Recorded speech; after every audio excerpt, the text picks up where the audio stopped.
This Week in Economics on the 26th of May 2018 from WBRN Radio and on the Bostonred Network. This is the Numbers Man part of our presentations. Very interesting situation. It is a holiday weekend in the U.S., but we'll be looking at the cost of petroleum, the cost of the tariff program of DJ Trump, and a little town, Illinois, that has revitalized it, and where pricing in general stands, where the market stands, where consumer staples stand. We'll spend some time in the UK talking about Brexit and where that will fall on the general population of the UK. We'll sort of be moving around here. Chrysler has a very large recall, which will hurt its brands.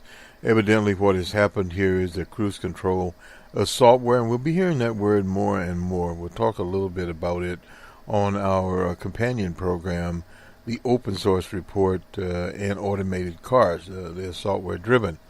And glitches in a software will now be more and more that have to be corrected.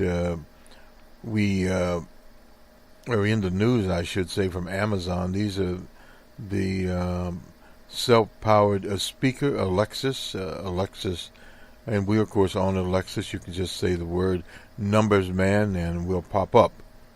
But you can say other things, and your conversations can literally end up being mailed to someone on your contact list. To be prudent, one needs to isolate that contact list. You can be just simply too automated from one that has been in voice development way over 20 years. We started tinkering, I guess we'll say at the time, with voice in the early 90s under the auspices of IBM, and of course AT&T had a very nice toolkit for voice development. AT&T, one of the people, Western Electric, etc., that was a pioneer in voice. If you recall the answering what was automated at one time, the operator would come in and say something like the wrong number, etc., and then came a voicemail finally. And of course, later on in the ball game, voice synthesis, voice directed programs from people like the Dragon operation.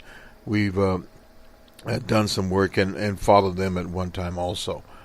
But now you have Alexis and more voice-driven devices, and it's becoming very popular on the smartphone part, that you can just simply say the word Numbers Man and it would pop up. But as you have more of these types of command-driven devices, you can have other problems. In the early development, we, for instance, the Dragon natural speaking, they call themselves, various types of programs for legal work we associated with that, medical dictation. It had to be trained to recognize your voice, but now it's getting much better. You'll hear basically say, speak a number, 1 or 2 or whatever, and some programs are much better than others. But this will impact Amazon, who is in a tight race with Google and their smart speaker situation. There'll be many other players. What happens in technology, the person that dominates today may not be the person dominating in a year or 3 or 4 years. So all of this is changing. Next week we'll have the beige books. Those are from the various federal districts around the U.S., how well they're doing in the Northeast, etc., the Boston Fed, the New York Fed, the St. Louis Fed, etc. And we'll also have another edition of GDP from Q1. And the employment figures, all that will come out next week. We'll have more statistics than we have this week. But however, this week, what we have is a hodgepodge of information here Let me just get to Granite City, Illinois. This is from the Reuters operation. This is one of the towns that DJ Trump carried, and he would help this particular industry. And they spotlight a fellow here that is 61 years old, named Cursicular. Anyway, he worked at U.S. Steel. There's 500 workers involved there, and the blast furnace is once again blasting. This is a town that goes back a very long time, around 30,000 people, and now because of the 25% tariffs on steel and 10% on aluminum, aluminium, however you want to pronounce it, in March are popular there but problematic in other communities. Now, some of the communities affected are sectors, Caterpillar, very large in downstate Illinois, Ford, Whirlpool, Campbell Soup, and Harley Davidson said they are raising steel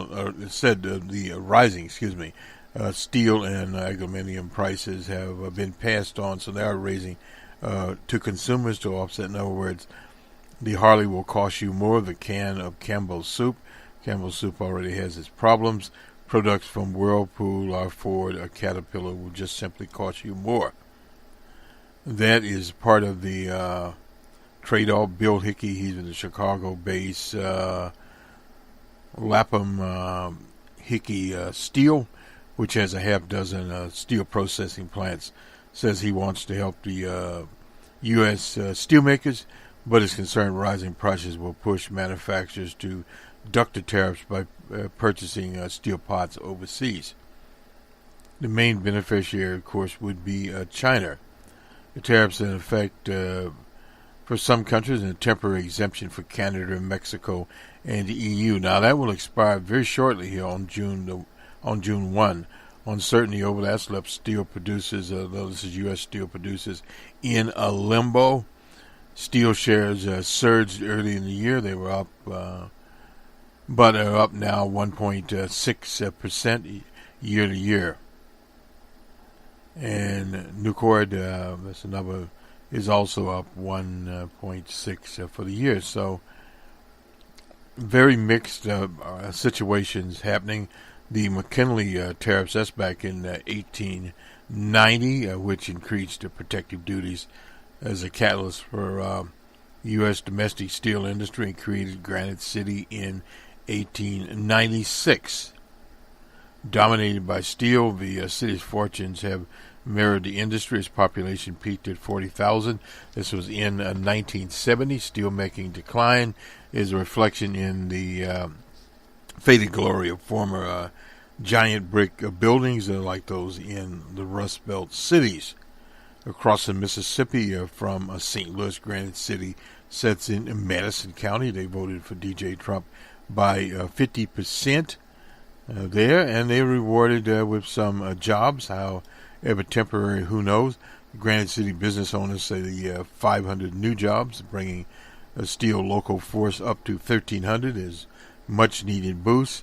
Somebody named Joe Jones, who owns Joe's Hog Dock opposite the plant, is doing a business repairing and customizing Harleys bikes. It's double. So the Trump effect is working, he says, making Granite City great again.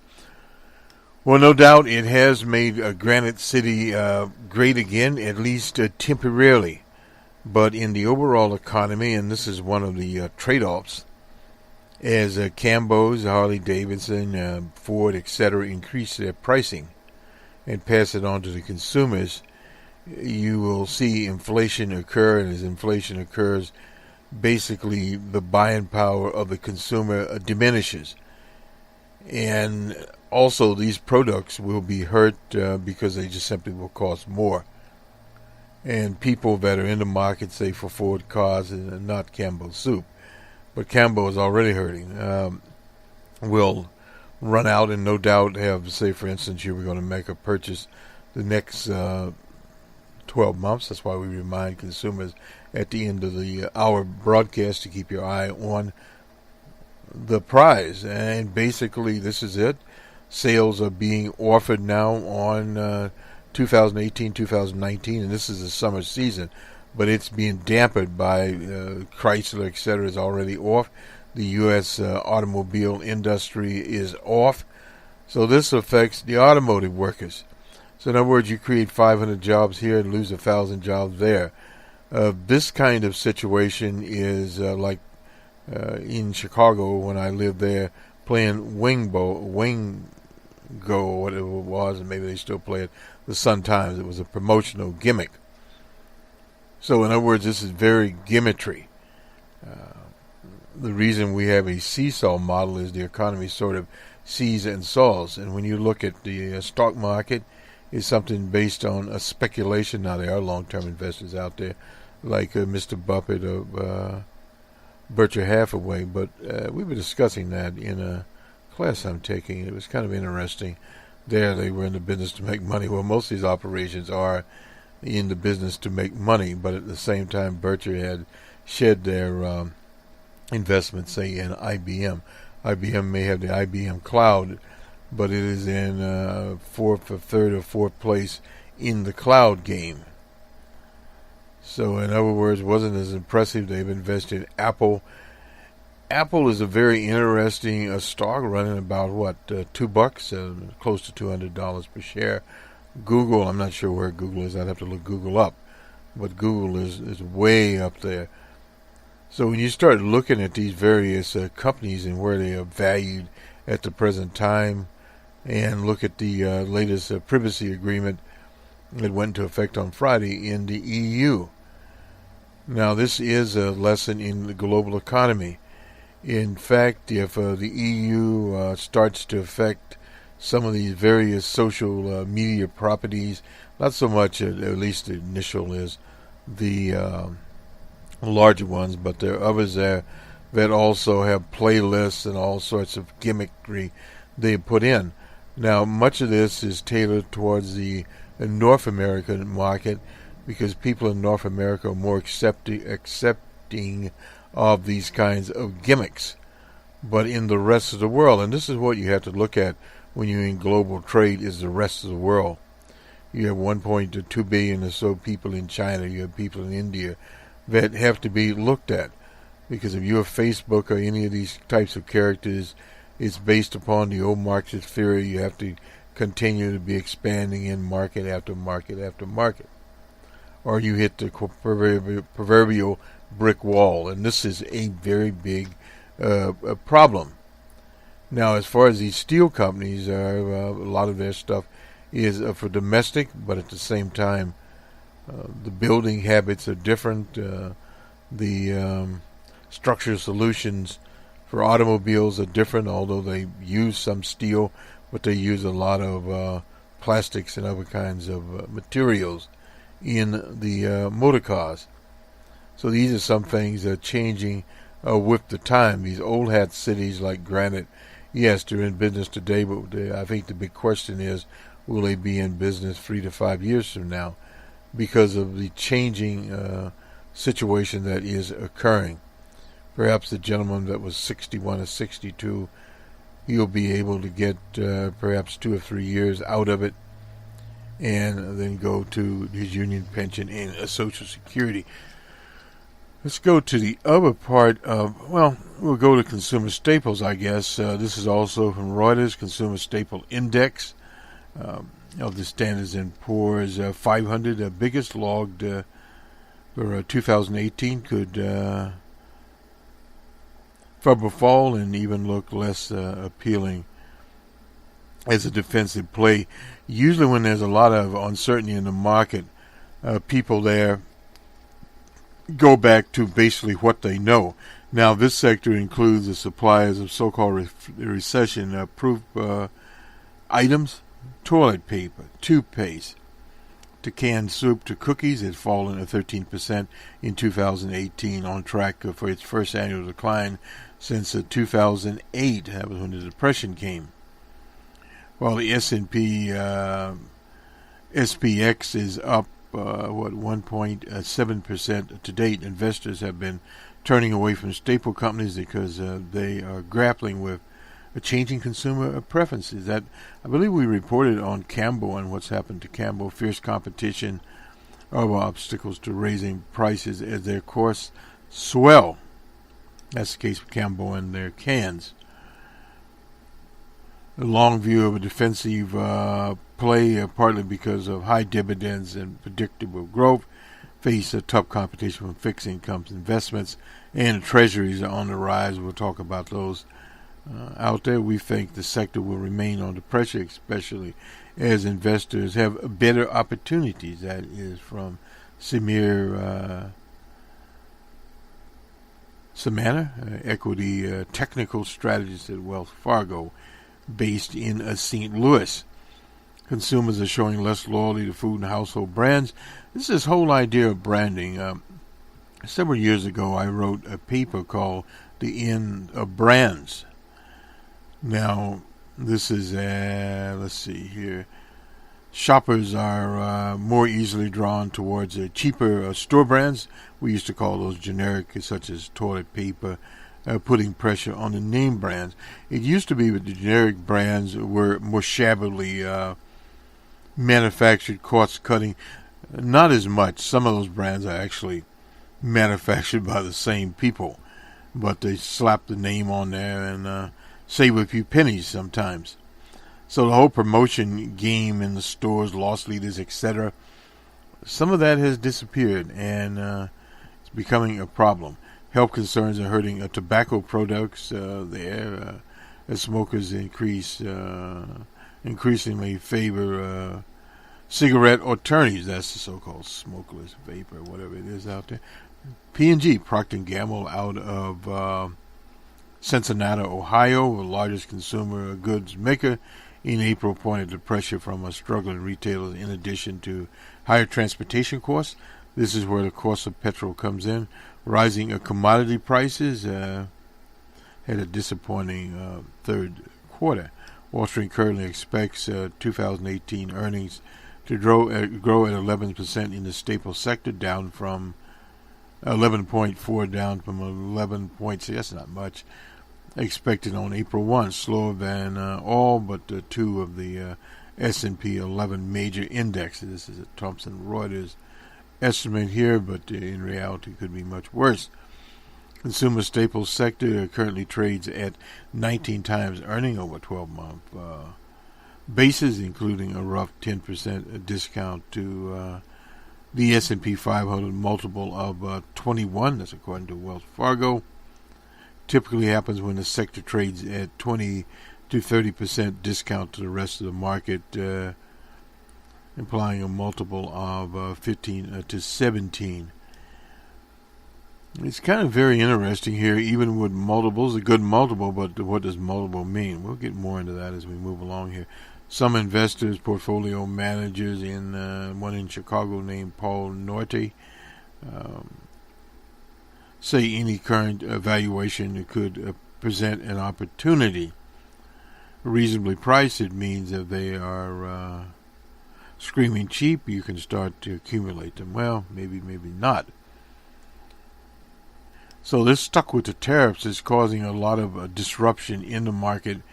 And also on petrol, we'll get to some pricing here, but Saudi Arabia and Russian Federation discussing raising OPEC and non-OPEC oil production to erase the 11-month strict supply curbs. They're concerned that price rally has gone too far. And we see some evidence of that. Russian oil output reached a 30-year high at 11,247 million barrels. And that was in October of 2016, and it's pledged to cut it by 300,000 to 10,947. In March this year, it failed to fully comply, pumping out at a pace of 10.47 million barrels there. In other words, again, while prices are up, prices have risen to $80 a barrel. Prices unseen since 2014. V.I. Putin said that the price of $60 suits the Russian Federation. And that's basically where it is going, and that is interesting within itself. Oil falls. This is also from Reuters. It was down, Brent crude down $2.36, up 3%, settling at $74.44. And that's on the news we just talked about. Dow Industrials fell 59, 0.15 points, and the NASDAQ added 9.43 points there. The energy index, the S&P Energy Index also slid at 2.9%, while Chevron dropped as an energy producer 3.7%. ExxonMobil fell 2.1%, dragging, of course, the Dow down. Well, that would be a natural occurrence, and also some political disruption in Spain. One of the things that's happening out here, the dollar rose 4.8%. The euro was down 0.53. Add basically buck 16 to the dollar, and the pound was down similarly.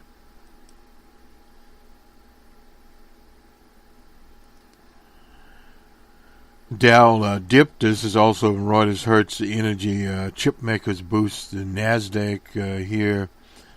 And we already talked about the slide with the various operators. The bank index fell 0.4% after Treasury yields hit their lowest in 3 weeks. Stocks market this week also routed by tensions with China. Foot Locker, we were looking at that. That's one of the interesting situations. The shares surged 20.2%. That's Foot Locker, boosted by S&P Consumer Discretionary Index, which rose at 0.2%. The NACI was also up here. Trading volume was lighter than usual, obviously Memorial Day weekend. So that tends to change many, many things. Let's go to Bloomberg now, and then we'll get over to the BBC and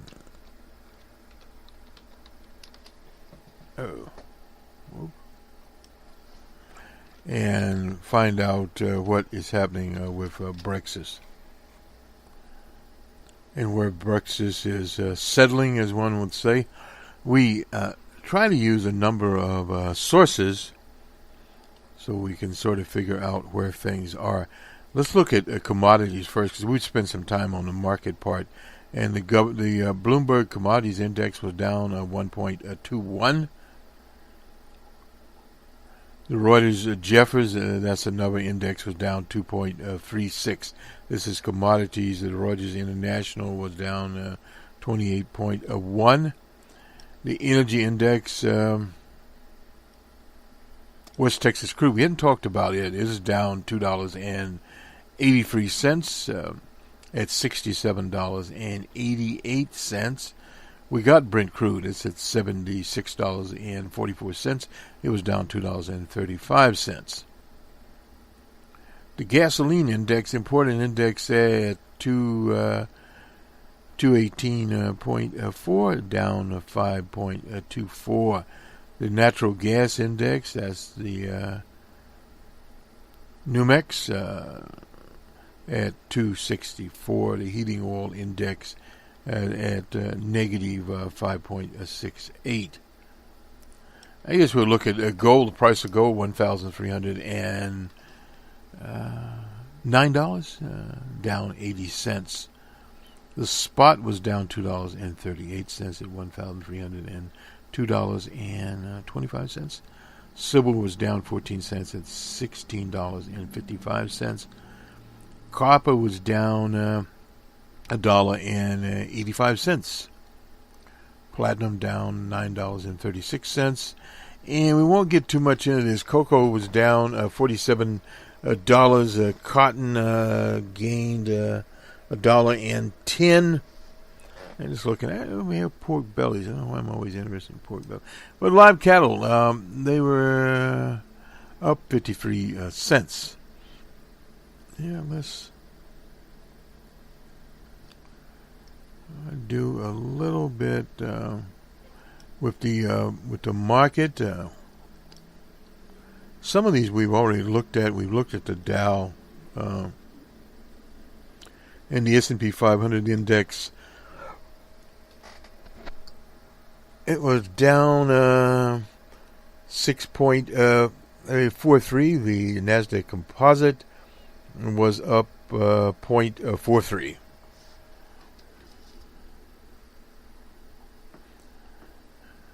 And let's see. In Europe, you got to be interested in the FTSE at 13.54. A little out of order here, but the DAC up at 82.92. In France, they were down 5.90, and in Spain, they were down 169.50. The Nikkei was up 13.78. The Hang Seng was down 172.37. And let's see, it's another Asian index here. We will skip that one. So we pretty much got all of our indexes. Let's skip back to the BBC. We talked about Chrysler, Fiat Chrysler, actually. Their recall of 4.8 million cars in the U.S. has hurt Fiat Chrysler. Used to be Daimler Chrysler. They have rebranded their particular situation. We look at this as really 4.8. There's a lot of drivers there. This has to do with this is Italian-American car company. Said they had no injuries there, defect in from turning off, actually cruise control. This is software driven. The problem, Daimler Chrysler said, at times this cruise control system automatically starts and accelerates. The car maker, in which in 2015 was hit with penalties from the regulators totaling $175 million for safety lapses. I suppose the line here is you have to watch out for their cars. It's something that really they are not trying to bring to the masses, so to speak, quite literally. Let's see.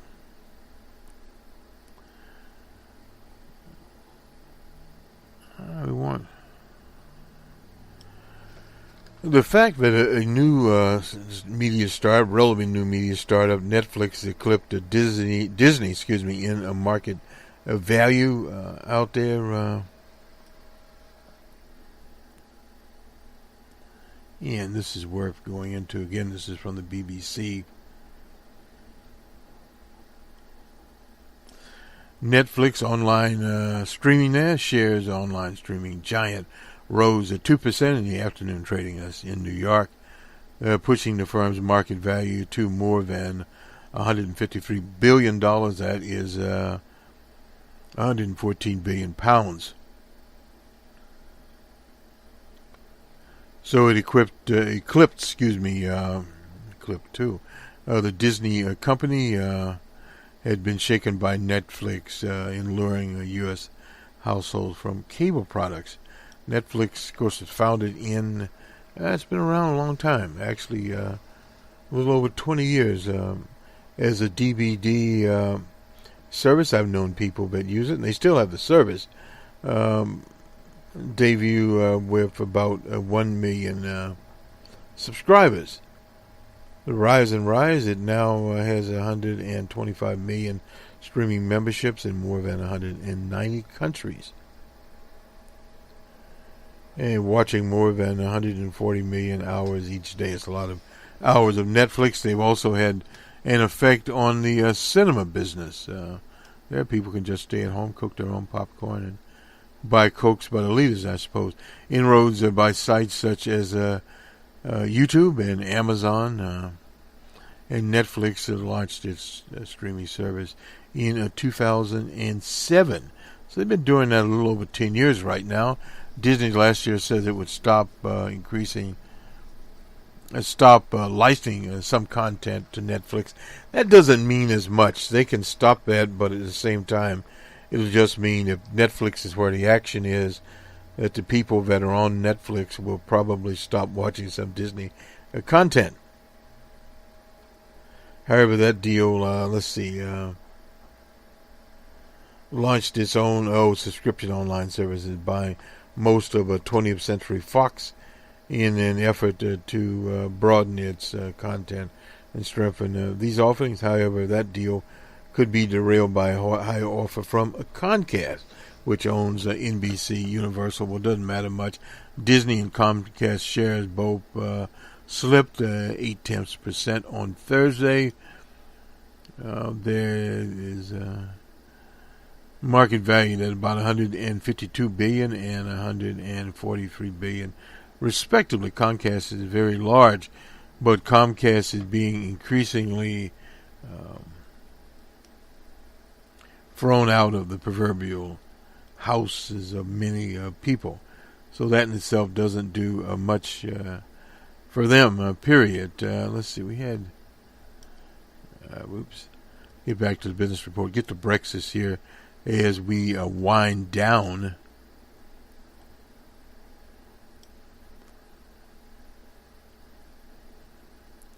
From the central bank here, Mr. Carney warned on disorderly Brexit fallout.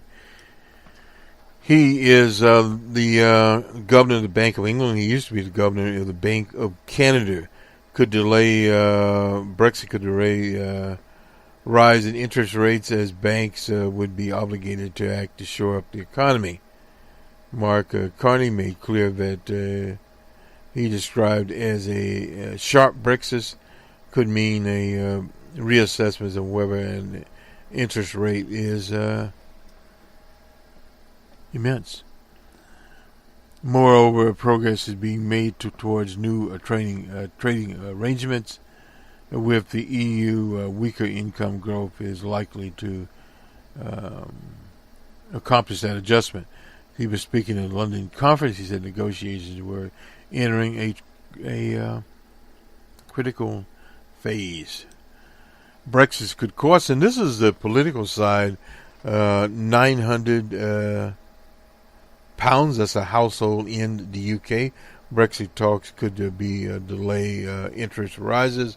He said the bank was ready for Brexit, whatever form it takes. He suggested that it might be willing to tolerate higher inflation and retain ultra-low interest rates to support jobs and growth. And this is a very, very serious situation. He also said that weak growth in the first 3 months, that would be Q1, may just not be down the harsh way. Well, in some instances it would be, but no. With the British economy has really never been functioning well for a very, very long time. They've had some ups and some downs, but basically a PR campaign. People's incomes have been squeezed and spending has been cut back. He said leaving households 4% worse off than the bank expected before the referendum. And this referendum, Brexit, believe, as I saw the EU, was something brought on by an emotional campaign by many people that really didn't understand the economic consequences of it for them, individual households, etc. And now they are faced with it. As the author Rick Stout says, the EU would be saps to let the UK get away with what they are attempting to get away with. There is no downside for the EU, however they decided to do it.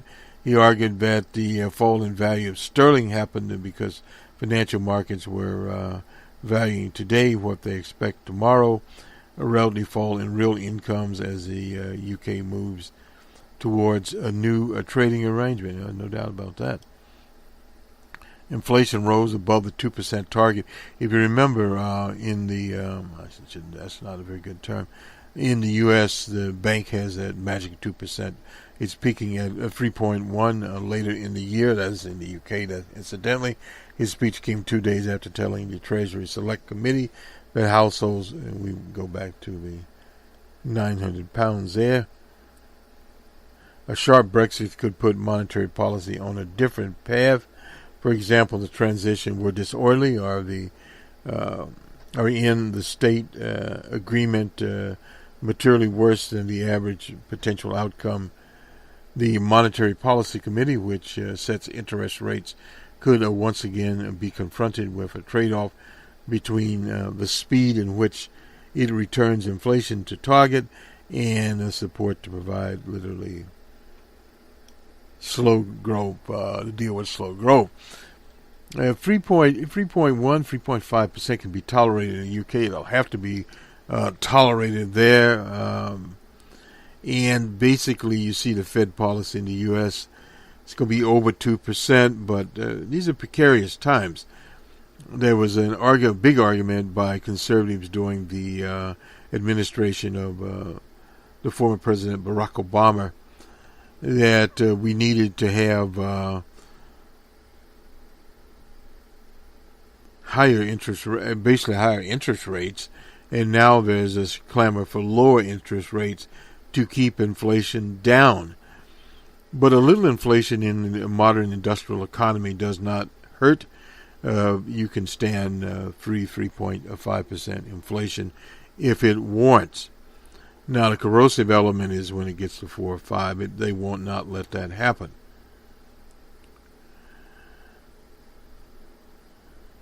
And again, the committee has emphasized that monetary policy cannot prevent either the necessity of real adjustment as the UK moves to a new trading arrangement, or of a weak real income growth likely to accompany it. And this is something you honestly cannot do anything about. It's just part of what is happens out there. Look at that data here. We moved away from them. The FTSE 100. We'll do the FTSE. The FTSE 100 at 0.18. We did the FTSE 200 at 0.58. In Amsterdam, they were at 0.20% there. The calc down 0.11%. And we already gave, I guess the DAC, we gave the DAC at 0.65. In Madrid, they were down 1.70 in the negative. We gave New York, and in Bombay, they were at plus 0.76%. The Hang Seng, it's closed now at 0.56 in the positive. The Nikkei at 0.06%. And the basic currencies, the euro basically standing at $1.14. The yen was down 0.03, and the U.S. dollar gained a little bit there at 1.33. And against some of these backgrounds here, we talked about West Texas crude was down a negative of $4 here at $67.88. We gave this earlier. On the Forex, we didn't give the Forex at gold at $1,303.95. It was at 59 at 0.59%, and we gave the natural gas. So we won't go through that particular one again. So in basically summarizing the economy, just one other thing we need to get to here is the price of gas, and we'll get to that and look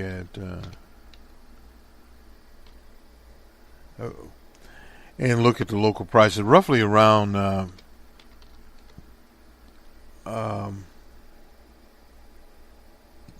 a gallon, but we'll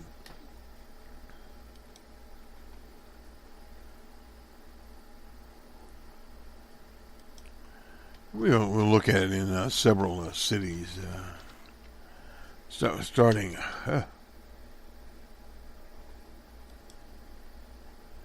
And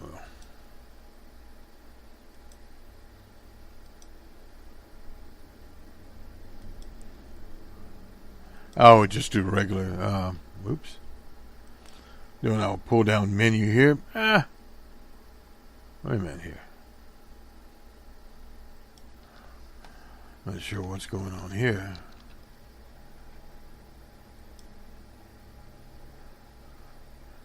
$3.09. That's at Shell Mobile. $3.19. This is in Boston, and depending on which direction you go, but the lowest price they saw was $2.69, and the average price is about $2.73. Let's go to Los Angeles, out on the West Coast.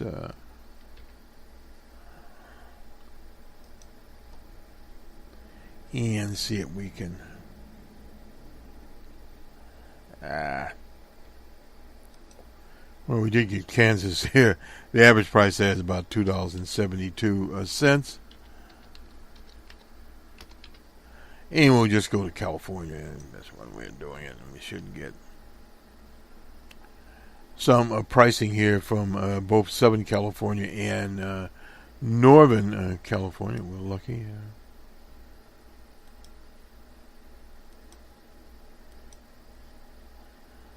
Well, we'll try it again.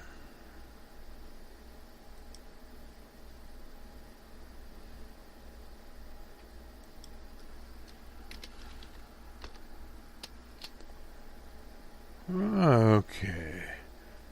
Well, we'll just go to Northern California, I suppose, where we'll go.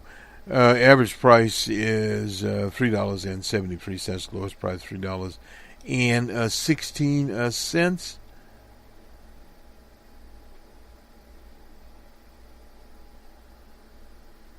And we'll just. And let's see, where are we with this? Lowest price is in California. And Orville, California, $3.16. Bakersfield, $3.25 at a Costco. A Shell, I'm not sure where that is. Farmersville, well over the place, $3.25. Let's go to Los Angeles. $3.41 at Food for Less at Arco standard stations across California. $3.45, the same at St. Clair. This is in Los Angeles. So let's go back and let's see where we want to go here. We'll go to San Francisco, I suppose. $3 and at Gas and Stop, $3.59. You can see they're moving on here at Arco. That's in San Francisco, $3.63. And up to $3.69. This is some of the lowest, quote-unquote, price gas you can find in the Bay Area. Let's go to more of a working people's town, Stockton, California. $3.39 at Costco. Some quick stop there. $3, and 41 cents. I was thinking ahead of myself there. So we can say it's average about $3.40. These are the lowest prices in Stockton, California. Down to we're going to get San Diego. Oh, San Diego, yeah. And we'll stop this haul for long here at Costco. Well, that's a membership thing, $3.43. But if we go to Arco, and a lot of Arcos around $3.55. So basically, you're about 50 cents more in California and various places of that. Let's see. We did the Bay Area. New Mexico. Go to New York. Anyway, we're doing this. Talking about filler.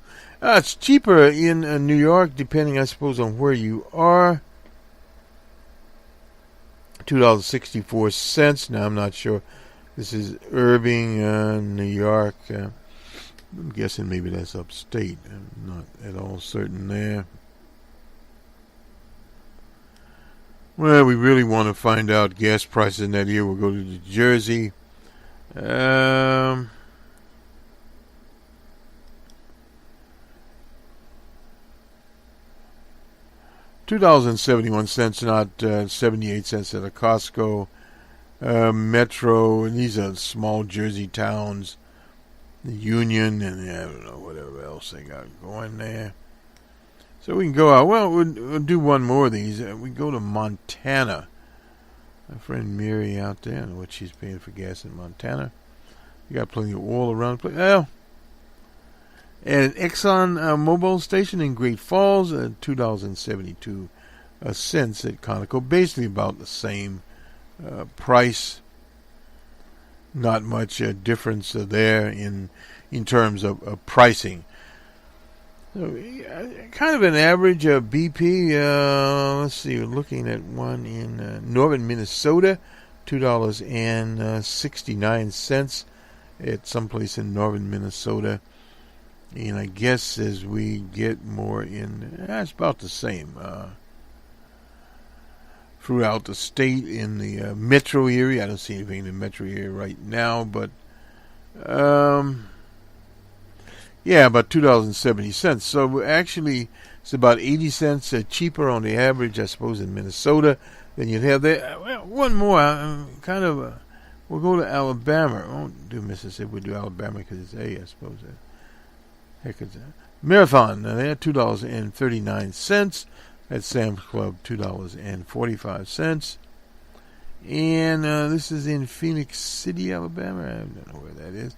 In Tuscaloosa, $2.50. This is $1 cheaper in Alabama, because some refineries around there.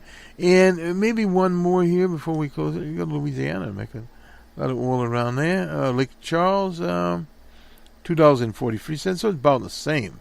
At a Shell, somewhere around there, $2.34. So we really haven't. We got to go to Texas. Well, the oil is cheaper there, but it's not. Around to Houston here, $2.45. We used to Katy, Texas, $2.49. About the same.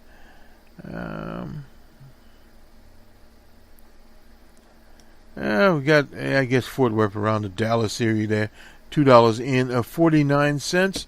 So it's still over $1 cheaper than in California. We'll close out this silliness right now. And this is basically going to end our report. Have a good weekend, holiday weekend, World Day weekend. Drive safely, drink responsibly. A period there. For those in business, keep your eye on the prize. Next week, you'll see a lot of economic reports coming out.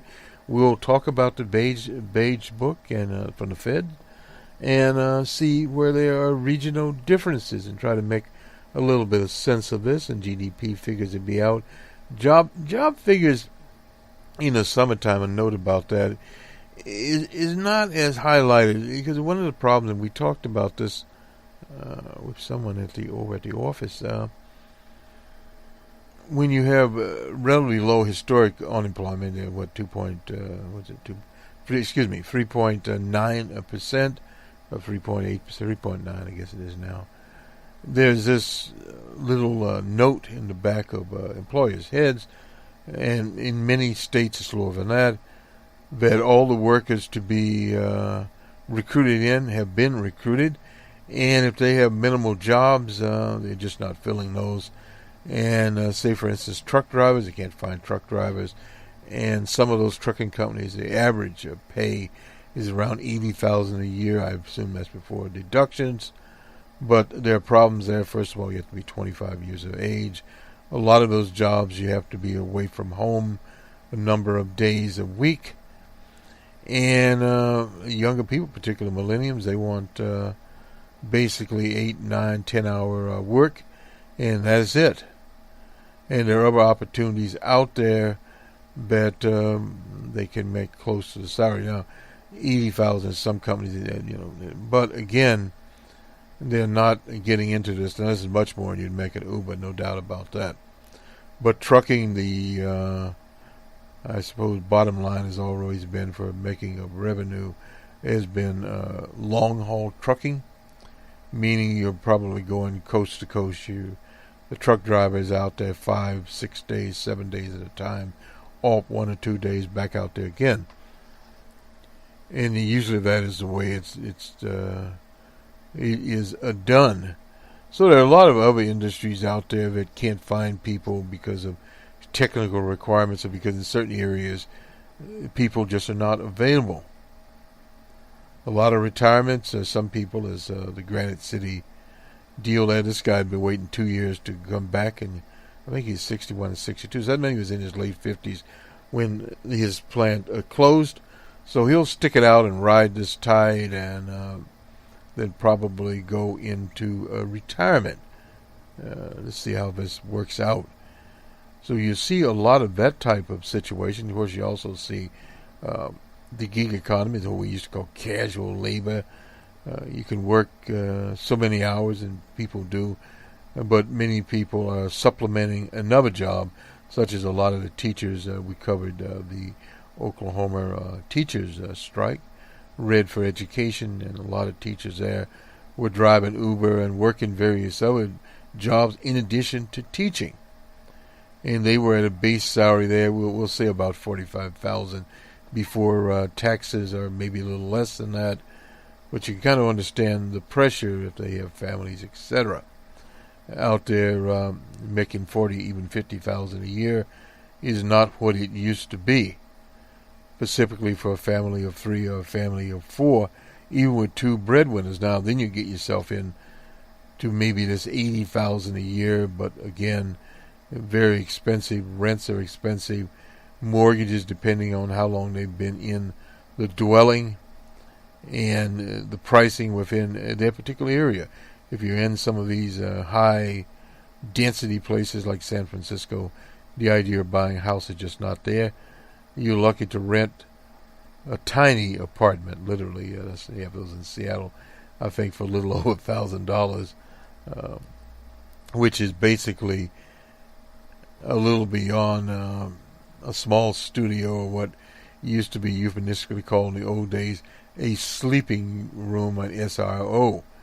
The only difference is there is a shower and a toilet in the place, and a little cooking area, a fold-out couch, I guess, and that is your flat.